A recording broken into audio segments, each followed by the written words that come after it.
Amigos, continuamos con más de Despierta RD. Las cosas que se escuchan aquí, eso no tiene nombre.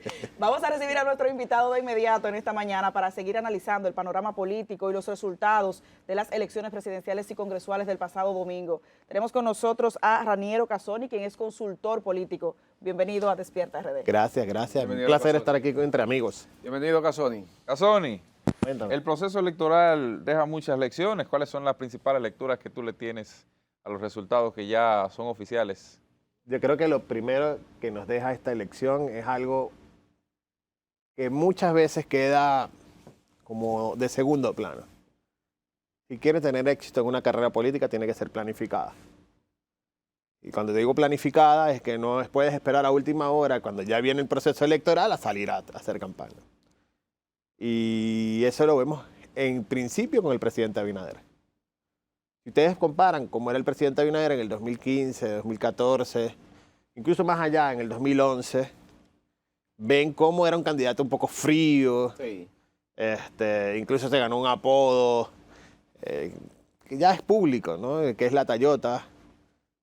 Y el entrenamiento continuo, el uso de consultores de manera adecuada. Por ese Sí, fue ese Hipólito, apodo. se lo puso en una- No, y ahora también a la caricatura, ¿no? Que le dicen Super Sí, Tayotín sí, ahora. Tayotín. Ah. Sí. Pero por lo Pero menos lo ha Hipólito, capitalizado Hipólito. ya, incluso ese apodo. El propio presidente lo utiliza. Sí, ya lo... Porque el humor es una forma de hacer política, es una Exactamente. forma de comunicar. Entonces, cuando uno ve el presidente Abinader de una otra manera, eso ha sido el trabajo de una planificación, de una carrera política.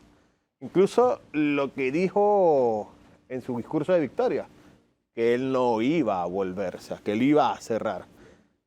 Porque quizás la carrera política, tú sabes cómo empezar, logras algo muy difícil que es conectar y tener éxito.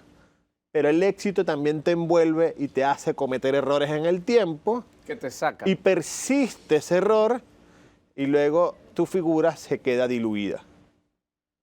Entonces, así como planificas la entrada a la política, también tienes que planificar la salida de la política, que es más difícil todavía. Porque quien ha manejado poder, quien ha tenido un buen rango en la política, ha tenido una buena aceptación, no tolera mucho el tema de la derrota política y pierde capital político a partir de los hechos que hicieron en su momento un grande en su entorno. Hablábamos incluso off the record acá de figuras que están quedando fuera del Congreso Correcto. y figuras que eran grandes ganadores. Entonces eso es porque quizás no se planificaron para una salida. Entonces eso por un lado. Lo segundo, bueno, otro ejemplo que es muy cercano de Cristian, el caso de Omar. Yo creo que Omar también es eso. Omar no se basó en una candidatura presidencial. Se basó en una causa. Él entendió y hubo estrategia de que la popularidad del presidente Abinader era muy alta. Entonces, hizo poco contraste con el presidente. Hizo críticas muy puntuales, que son las críticas ciudadanas, pero se dedicó a abrazar causas. Y allí está la diferencia entre una planificación de una carrera política. Entonces, ¿qué es la mejor lección que le puede quedar hoy a todos los partidos políticos, en especial al PLD, al PRD y al Partido Reformista? Es que tú no puedes, bueno, y a la misma Fuerza del Pueblo, porque también hay que decir que la Fuerza del Pueblo tiene que pasar por un proceso de revisión interna. Decisiones que tomaron que casi afectan muchas relaciones. Decisiones que tomaron que de una u otra manera no representan la identidad de un partido. Entonces, ¿qué te quiero decir con todo esto? Que la política nunca termina, que toda comunicación que tú generas es política, pero no toda la política está en la comunicación. Y está el trabajo de la base, el trabajo de abajo hacia arriba. Y es lo más importante que tiene esta elección. El Partido de la Liberación Dominicana es señalado como uno de los grandes perdedores de este proceso electoral. ¿Qué fue lo que tú entiendes que pudo haber ocurrido allí? Ocurrió ahí. Que fue uno de los partidos mayoritarios en su momento y que ahora está disminuido. Viene de un 37% en la Dios elección mío, anterior. bajaron 10. Viene de la tras anterior en un 61 por 62%, que fue lo que obtuvo Danilo Medina. Si sabes que he escuchado mucho eso, ¿no? Siempre buscamos ganadores, perdedores. Pero el PLD le ganó la Fuerza del Pueblo en las elecciones municipales. Entonces, a veces lo decimos con la simpleza. ¿Por qué ganó el PLD en la elección municipal y perdió en la congresual? Bueno, eso es lo que hay que revisar. Es un candidato como Abel Martínez, que no unificó al partido, que le costó entender el funcionamiento del partido, que dividió mucho más al partido y que no encontró un jefe de campaña sino ya en la etapa final y logró conectar con un mensaje pero de manera tardía. Porque yo debo decir que en el último mes y medio de campaña de Abel Martínez fue campaña de Abel Martínez. fue un repunte. De hecho, yo decía, Albert Martínez no está cuidando ni siquiera su 2028, porque las elecciones no se acabaron el domingo. Y no estaba cuidando su futuro. Yo creo que la presentación en el debate fue lo justo que tenía que hacer. Lo que además funcionó fue tratar de rescatar cuál era la identidad del PLD, pero no era una campaña que le tocaba a él, era una campaña que le tocaba al partido. Entonces ahí también viene la crítica del partido. ¿Y por qué el PLD le ganó en las elecciones municipales a la Fuerza del Pueblo? Porque a nivel de las mejores candidaturas que tuvo esa alianza Rescate RD, reposaban sobre el PLD. ¿Y por qué la Fuerza del Pueblo le fue mejor en la congresual? Porque las mejores candidaturas le correspondían a la Fuerza del Pueblo. Entonces, porque eran los candidatos más sólidos. Eso también te dice, no es que el PLD perdió, es que yo creo que perdieron la Fuerza del Pueblo y el PLD. Y perdieron porque no supieron ponerse de acuerdo en lo que había que ponerse de acuerdo. Perdieron porque no han construido un proyecto de poder más allá de figuras que están. En el PLD no hay un proyecto político per se. Hoy, teniendo muy buenos candidatos, muy buenos perfiles. Juan Ariel Jiménez, por ejemplo. Correcto. El mismo Abel Martínez. Yo creo que incluso el PLD planificó en esta elección su proceso de renovación para el 28, porque nos hicieron presentar a una candidata que no conocía mucho la gente, que era Zoraima Cuello. Se están pensando en un futuro. Pero en la Fuerza del Pueblo, ¿quién pusieron de candidata a vicepresidenta?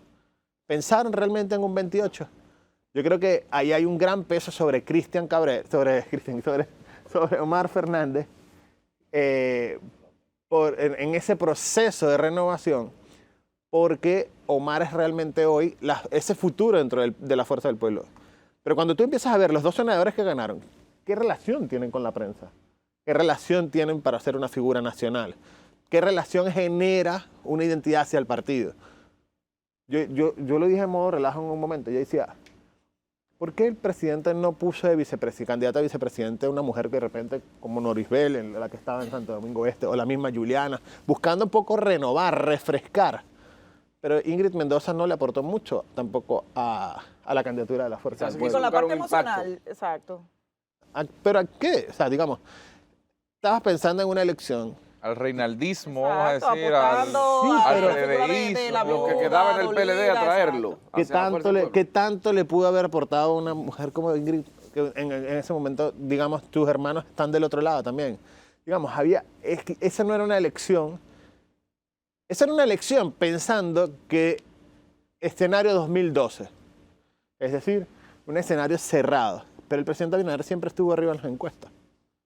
Y eso también yo decía, hay que planificar la salida. Esto también es un llamado de atención para el presidente Fernández. En el sentido de que, muy bien, ya fue candidato, pero después de usted, ¿quién sigue en el partido? Exacto. Omar. O sea, que eso es un partido nada más de los Fernández. Eso también eso es lo que hay que pensar, hay que proyectar. O sea, no que nos quedemos con las cosas. Igual ocurre con el PRM. Perdieron la capital, la senaduría. Pero perdió el presidente Abinader. La verdad, el presidente Abinader se ve afectado con perder 3 senadurías de 32. Que lo cargaron. Sí. Pero también era un reto al interno. No pudo hacer de alguna forma que esta elección de la senaduría, por el carácter de importancia que le dio el propio PRM, el gobierno, le hiciera que se sintiera mucho más la derrota. O sea, si no se le daba esa importancia, podía pasar más desapercibida, ¿no? ¿Cómo puede ser una derrota, y lo digo abiertamente, cómo puede ser una derrota que de 18 diputados ganaron 13? No, pero prefiero la senaduría. Pero estoy hablando de la capital. No, pero yo hablo de la senaduría. Pero tienes un contraste, es decir, ganas 13 diputaciones, ganas la presidencia en el distrito, pero pierdes la senaduría. Pero pierdes la senaduría no con un PRMista. A pesar de haberlo cargado, a pesar de haberlo llevado, pero no es un PRMista. ¿Esto tuvo parte de la estrategia por el hecho de la posibilidad de perder la capital? Puede ser una, por eso digo, yo lo dejo como un escenario, pero hay otro escenario que también hay que tomar en cuenta. Hay un mensaje interno. ¿Qué ocurre en el 28 si el PRM no se mantiene unido? Porque ahí lo que está diciendo, ahí hay un mensaje no pensando en el 24, en el 24. O sea, la derrota no está para el 24. Pareciera haber sido parte de la estrategia de decirle al interno del partido, o nos ponemos de acuerdo para ver quién va a ser el sucesor en el 28, o simplemente vamos a quedar afuera. Bueno, todos los liderazgos del PRM del futuro Están en el concentrados Distrito en el Distrito Nacional. Entonces ahí también hay un mensaje.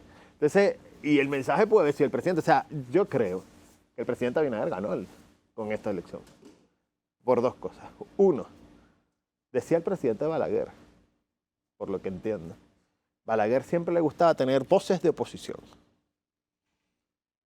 Consiguió una muy buena en el distrito, una voz de oposición. Ganó la democracia porque hasta lo que nos decía en la encuesta es que iba a ser de manera arrolladora la victoria del PRM. Y si lo comparamos incluso con el 2016 de Danilo, creo que eso no lo tengo muy claro, pero probablemente creo que esta asegura más diputados que Danilo tuvo en su momento con el PRM. El PRM tuvo más Me diputados. parece que Sí, diputados sí, sí. sí, sí. Senadores no, pero Diputados, diputados sí. sí. Senadores no, senadores es uno. Exacto, por eso digo, senadores. Pero diputación. Ahora hay tres de Sí, oposición. diputaciones más. Pero a nivel de diputación, y lo recuerdo porque, de una u otra manera, Es más difícil conseguir más diputados. y lo recuerdo porque para hacer la reforma Parecería contradictorio, pero es más difícil Sí, por el creo que método de fueron 90 y Jones, pico que cálculo y tuvo demás. el PLD, sí. pero eso fue culpa de la oposición. Porque la división hizo que eso fuera mucho más fácil. Claro. Si la oposición Sí, hubiese pues el sido... método de Jones se alimenta mucho. Si la oposición hubiese sido unificada, por lo menos en la circunscripción 2 del Distrito Nacional, el PRM no saca 4, de 5. Exacto. Entonces, digamos, Y en la 3 sacó, de 7 sacó 5. 5, porque también está la división. Entonces, ahí hay mensajes. Yo creo que quedarnos con nada más los resultados electorales no es suficiente. Además, les voy a decir algo, la cantidad de líderes nuevos que tiene hoy el PRM, también hay que ponerle atención. Y cuando digo líderes nuevos es que, por ejemplo, yo por lo menos trabajé con gente joven, gente nueva, gente que está llegando a cargos nuevos. Y también teníamos una media. Digamos, cuando tenemos una media es que el PRM tenía 55%. Muchos de los que hoy llegaron no llegan porque tienen un liderazgo propio. Llegan porque están basados en un gran paraguas o en un gran, digamos, portaaviones que se llama Partido Revolucionario Moderno y Luis Abinader. Eso se replicó en la senaduría, que se pintó de azul el mapa prácticamente con figuras que tumbaron a otros políticos de renombre y que son muy buenos candidatos. Hasta Félix estuvo en peligro en un momento. Hasta Félix estuvo en peligro en un Bueno, momento. pero perdió Dionis Sánchez. Exacto, un por ejemplo de Casoni, esto. el tema de la abstención electoral. Tenemos un ejemplo de las elecciones del 20, muy alta. Tenemos un ejemplo de las elecciones del 18, muy alta. Esta, muy alta, un 46, casi 47%. ¿Qué lectura le das tú a eso? La abstención es el reflejo de tres cosas. Uno, la poca credibilidad del sistema. Y eso es lo peligroso.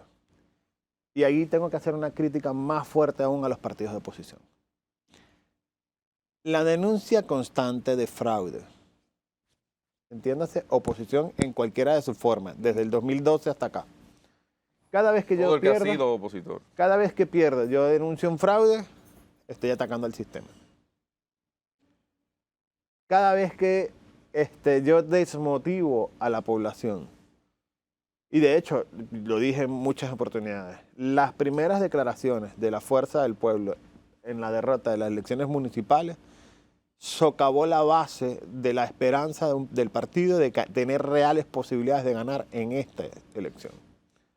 Porque denunciaron fraude, denunciaron cosas que no eran Y reales. eso lo hizo su propio líder en un discurso. Lo hizo más, sí, pero más que todo su jefe de campaña en su momento, Rubén Maldonado.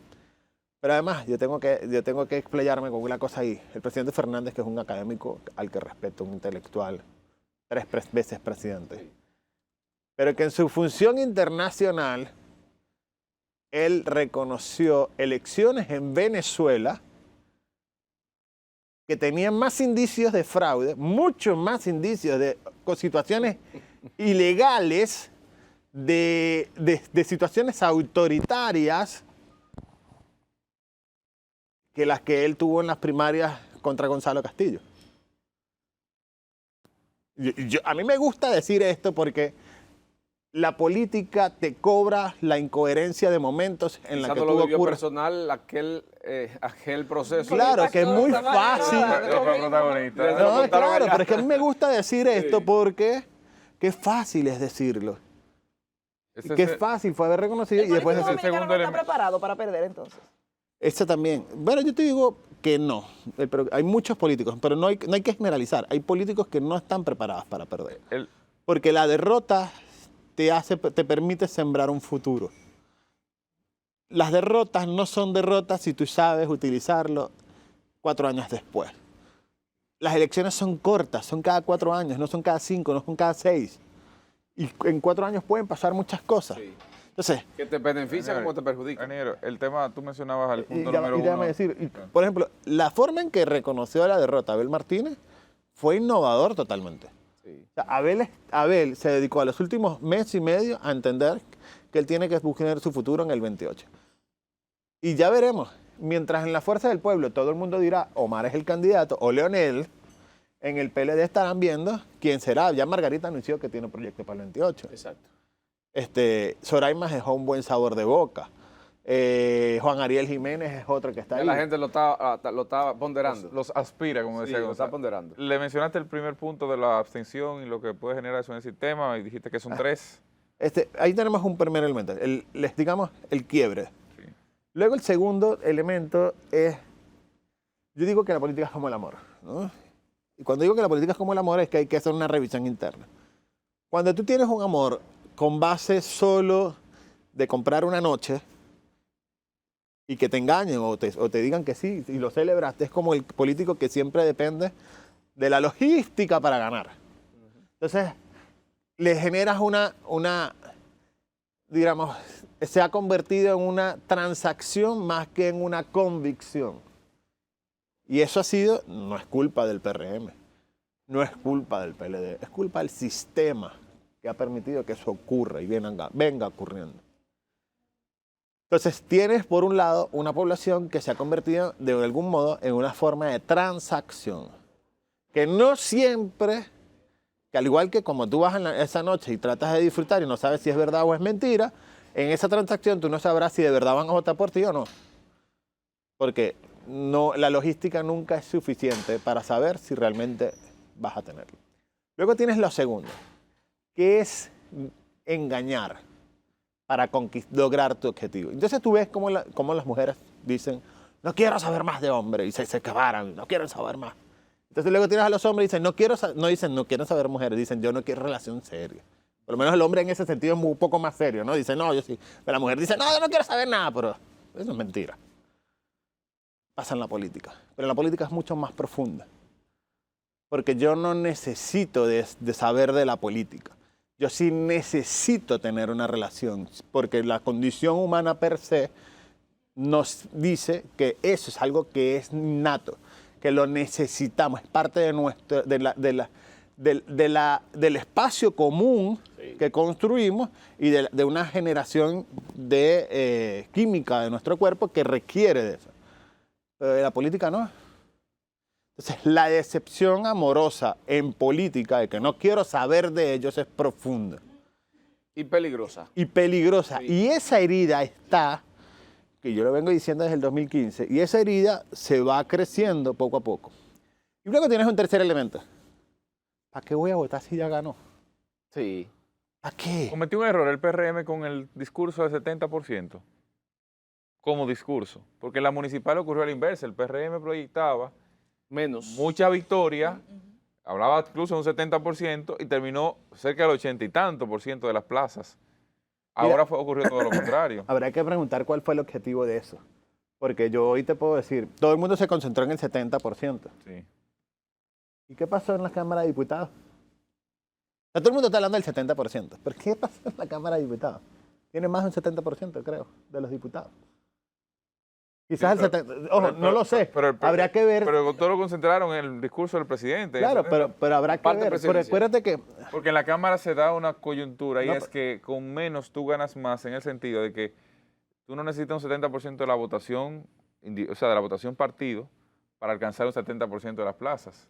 Por Pero- el método de Hond. Claro, pero fíjate, a lo que te estoy haciendo ver es, estábamos concentrados en una cosa, pero quizás lo que buscaba era esta otra cosa. Es decir, quizás, a ver, El foco estaba aquí, pero el propósito era de otro. exactamente. O sea, si mientras tú hablas hoy, todo el mundo estaba pensando en lo que estaba ocurriendo en la presidenta y todo el mundo estaba enfocado en eso. Pero tiene la mayoría de la asamblea. O sea, ¿de qué te sirve haber ganado con 70%? ¿Y de qué te sirve tener 140 diputados? O sea, digamos, veamos desde el punto de vista pragmático. Entonces, a veces no todo en la... Si toca, no todo- si toca optar por una opción, ¿cuál sería preferible? Me imagino que la pregunta que... Exactamente. O sea, pero mientras que yo te voy diciendo, así como el rumor, que no tengo mayor información, de que Omar Leonel solo votó en una boleta. Que no votó ni en la boleta votó en las presidencial. tres boletas, votó en las tres No, boletas. pero eso fue una noticia que sirvió. ¿Por qué Omar solo votó en una sola boleta? ¿Por qué era interesante ver eso? ¿A qué estaba apostando Omar? O sea, porque eso fue una estrategia de comunicación. Y si no fue una estrategia de comunicación, fue una suerte que le pasara eso, porque de una otra manera dijeron, pero mira, el hombre está apostando a la unidad. Está apostando a la unidad. Bueno, pues, quizás el mensaje que enviaba. Muchísimas gracias A por la esta hora. intervención y Gracias. por aclararle a la gente muchos puntos en torno al torneo Lo que electoral falta, del y lo pasado que falta. domingo. Y lo que falta todavía. mucho Hay que hablar más. de- No, pero ya empezó uno nuevo. Sí, claro que Sí, sí. Ya empezó uno nuevo. Es que no termina, es que la política nunca termina. Ya se está corriendo para el 28. Bueno, ya tenemos la primera Yo aspirante. diría que está corriendo para el 32. La primera no va como una docena de aspirantes. Yo creo que hay gente que está corriendo ahora, Sí, hasta el sí. 32. Sí, así Bueno, es. señores, a ustedes también muchísimas gracias por iniciar sus días con nosotros a través de Telecentro, Canal 13. Continúa con nuestra programación. Feliz resto del día.